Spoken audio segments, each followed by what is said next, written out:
the Dodgers have officially released Trevor Bauer, which was interesting because it sounded like for a second there that they were considering keeping him. According to him. Yeah. And I'm not being a smart ass when I say, yeah, according to him. But that's kind of how that conversation is always going to go. If you're in that kind of a spot here where we're talking about the future and hey, look, this is what we would love to have had happen. This is what we would like to have been the case. Right. And look, we would love to have you perform and be a part of and that's what you hear. And you hear what you want. And the tone may have been very different. Maybe the tone was exactly what Trevor Bauer heard. And maybe he's walking into that room expecting to kind of be him-hawed around, expecting for things to be glossed over. And it didn't happen to an extent that he would have been okay with or understanding of. And instead, maybe what happened was he really felt like the communication he was receiving was information telling him, I have a great shot to be playing baseball for this team next year. And then I don't know if it's being blindsided, but then you get hit with the reality, which is not here anyway, not anymore here. What did he say specifically? Did he say like that the Dodgers told him that they would keep him? I think what probably went down was I don't think the Dodgers were any type of committal to bringing Bauer back, but I would have to think that relationship between Bauer and the Dodgers was a little damaged, and maybe it was more than a little damaged, because you have to remember back to when this all first came out, some of the story was, oh yeah, all the players unfollowed him and this and that, and even in their statement, even in the Dodgers statement, they didn't even name him by name. They put out a statement just assuming that everyone knew what the fuck they were talking about. They didn't even say Bauer's name.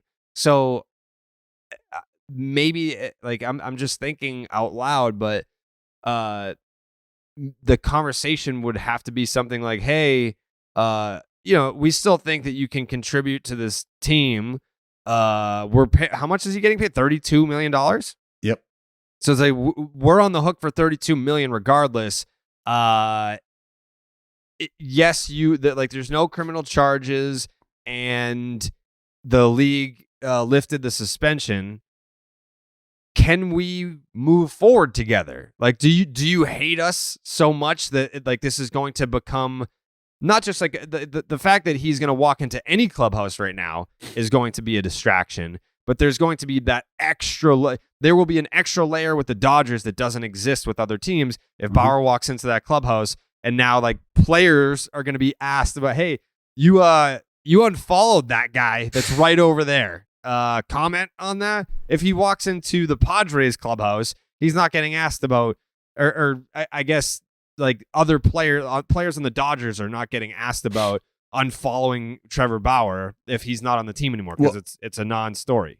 You know what I think could be a thing though is we might see reporters get to some players in spring training posing that very question just to get it out there, and whether there's good reasons for doing that or there's not so good reasons for getting that question out there and getting the answer to that question from every place you could, because conceivably if you had some ulterior motives, you getting that question in front of as many people as you possibly could, as quickly as you possibly could, might benefit you if you're looking to make waves, make things difficult for somebody, right? Because now you're taking stock of the entire landscape for people. Like, well, I've talked to 30 teams and I've talked to players from all 30 teams, and I asked them this question: how would you accept somebody like Trevor Bauer into your clubhouse? Here's what they had to say. And when you've got all that, and maybe there's not a lot of positivity or a lot of fluff around that, you could shape that to look very different. And it might be just one or two people that individual has talked to, but they get to shape it that way. I talked to folks in Team X's camp. Here's what they had to say. And it's like, well, you talked to two people. Well, but they are in the camp, aren't they? Yep, you got me, fuck. Yeah, and I don't know that many teams, like if say he's still not with a team by the time pitchers and catchers show up, and you have a reporter that goes to Arizona spring training and hops around a bunch of different camps, and like it's anonymous, right? Like it's like, all right, we went to 6 different camps and polled 20 different players. How would you feel about Trevor Bauer showing up to your baseball team tomorrow? And 18 of them said that he wouldn't be welcome. Like, that's a pretty overwhelming number. Like, if that were the case, I'm sure that stories like that will be written if he's not picked up by a team. But my understanding is that there are teams looking at this. I mean, you would have to, like, you wouldn't be doing your job if you weren't at least considering it. But I'm sure there are also teams that have already definitively made the decision, like, no, we're not pursuing this. There are probably some teams that are interested already, and then some that are probably on the fence still in their process of kind of looking around at their own camp, being like, hey, like, are you good with this? Like, are you good with this? Like, it's going to be a drawn out process for some teams. And then I'm sure, like, as we know, there are organizations that just straight up don't give a fuck what kind of person you are. They will employ you if you're good at baseball. Well, and it's also one of those things where it feels like there's going to be a matter of one organization calling their fan base's bluff. Because I got to believe that every corner of every fan base has people that are completely anti Trevor Bauer, his act and everything that comes with him, whether you like it or not. There's a group of people in every fan base that are like, yo, fuck that dude, not here. And an organization is going to have to, at some point, look at those fans and say, well, then you know what? Just don't come. And really, who's going to be willing to do that? Who is going to be willing as an organization to stare at that section of their fan base and go, we hear you. We have heard you. Ultimately, what we're saying is we do not care if you come to the game anymore, if you buy the hats anymore. We're willing to bank on your vocal minority not impacting our bigger picture. We're willing to bank on this move paying out in many other ways. So we understand if you don't want to buy the tickets anymore. We understand if you don't want to buy the hats anymore, but we feel like we've got folks ready to fill your void. And it's going to take an organization willing to do that and deal with that blowback from their local writers and blah, blah, blah, blah, blah. And just like everything else, that'll blow over. That will go away. And unless more waves are made, it'll die its death. Yeah. Yeah. But I guess in conclusion, what I think probably happened is the Dodgers probably knew that they were dealing with a disgruntled player who felt like he was cast aside by the team, and probably had the conversation like, hey, can we make this work? And then ultimately arrived on no. Like, we can't because of that extra layer. Like, do I think that a team will consider bringing him into their clubhouse and starting with a clean slate with entirely new teammates?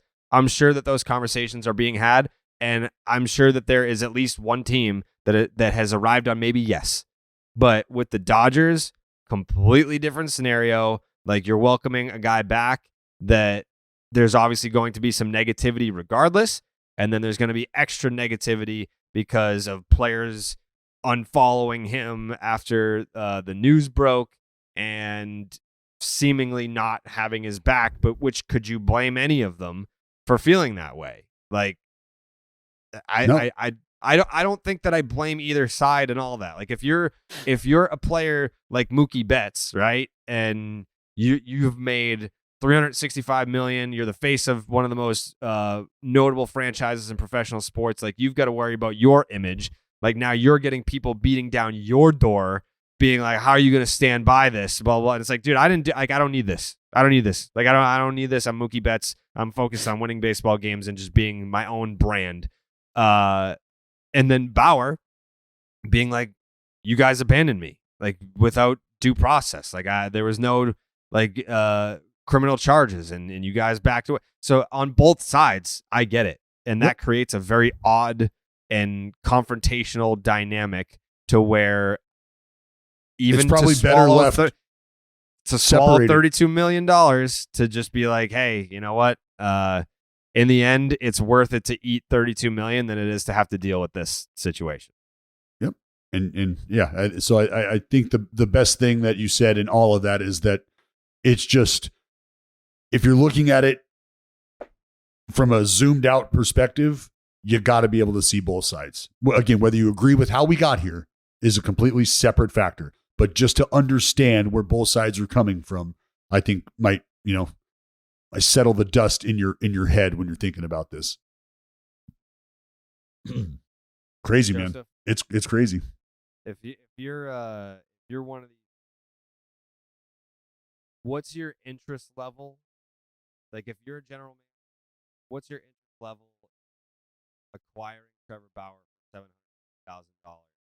And if it is that you've arrived on how do you, when you're sitting up at that press, there will be one, whether Bauer's there or not. I don't know that there's going to be some sort of press conference, like a jersey presentation and all that shit. But the front office that decides we want a player, they will have to sit at a press conference. Well, that is worth it. Your mic cut out.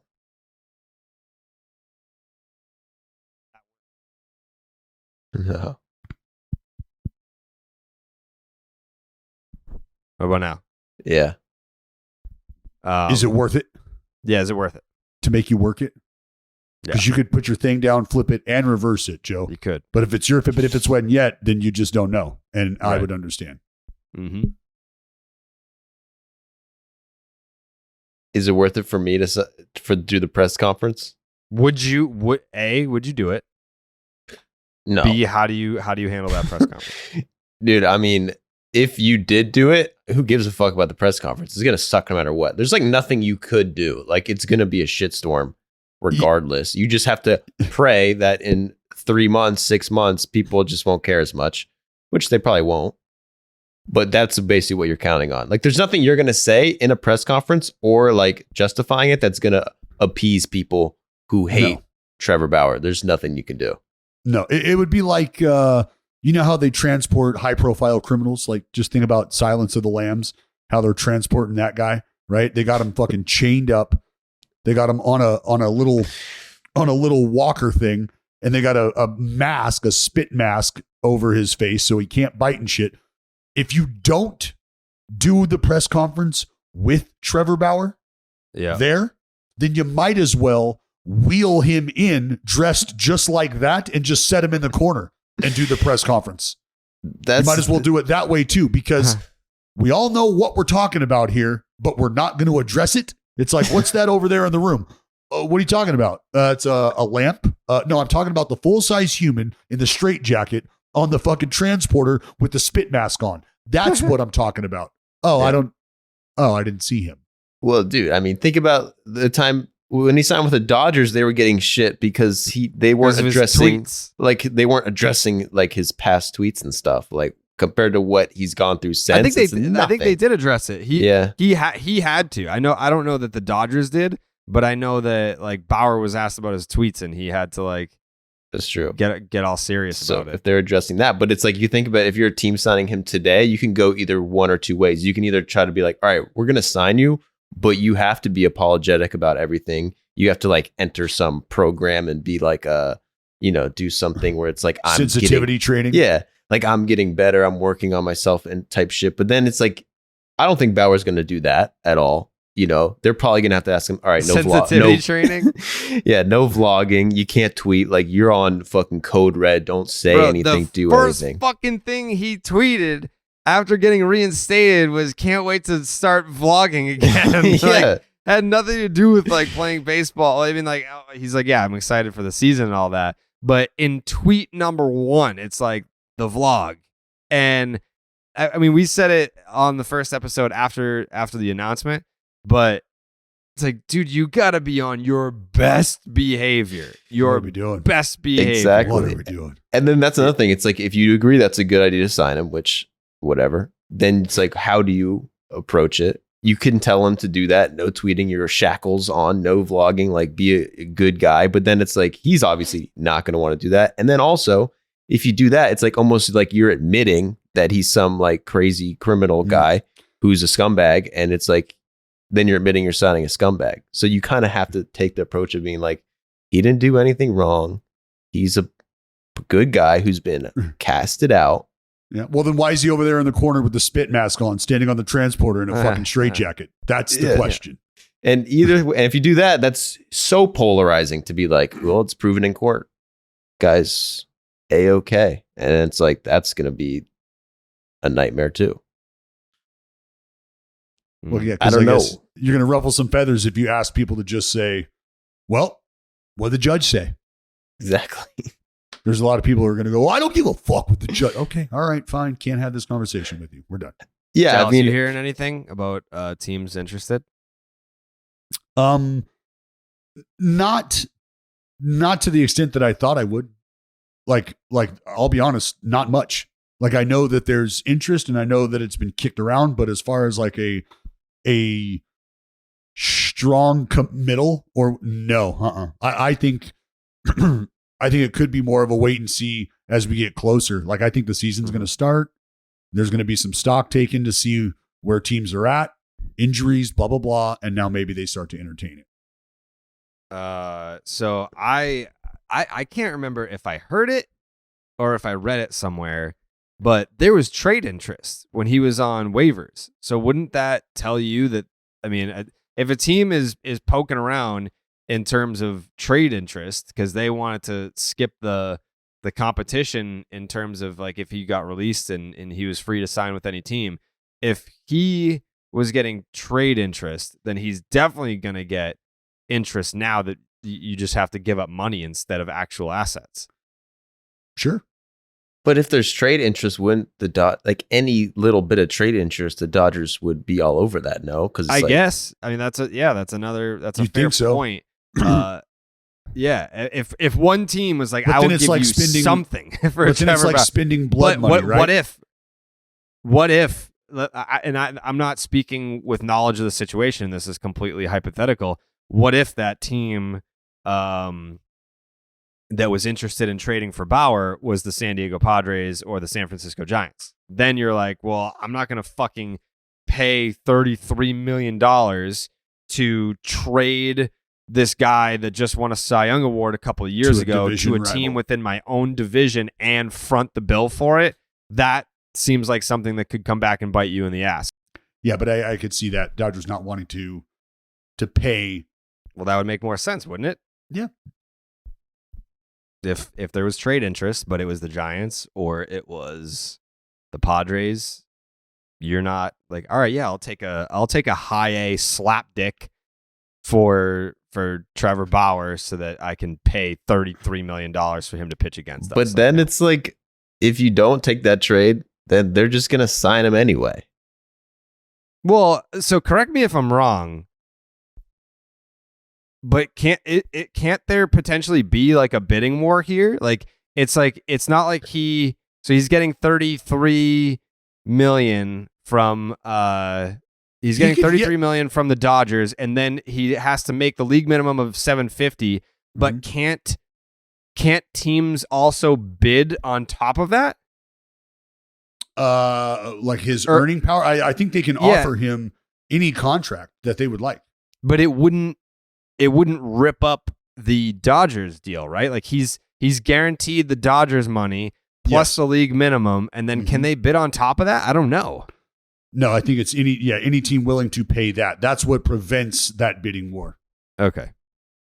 Well, I'm gonna look into that because I think I saw someone like reputable in the baseball media space. Maybe it was Plouffe. Maybe it was Plouffe I saw say that they can bid on top of the 750 and with the dog. I don't know. I'll look into that because Plouffe is a former player. We love Plouffe, but I don't know that like former players are the ones that know shit like that. Yeah, don't give us all that credit. Man, dude. Shut up and dribble, you know? Yeah. They don't know anything, dude. They just play ball. Yeah, bro.